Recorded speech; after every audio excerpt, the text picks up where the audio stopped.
மாமன்னர் மருதுபாண்டியர் வாழ்க்கை குறிப்பு.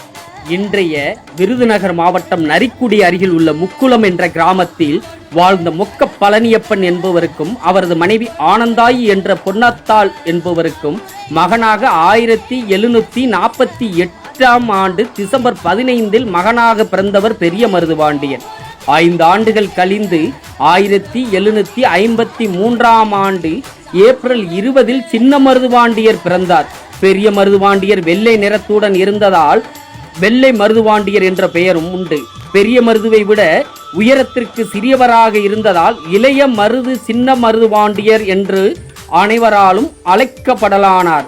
இவ்விருவரும் சிவகங்கை சீமையின் அரசர் முத்துவடுகநாதரின் போர்ப்படையில் வீரர்களாக சேர்ந்து தமது திறமையை நிரூபித்தனர்.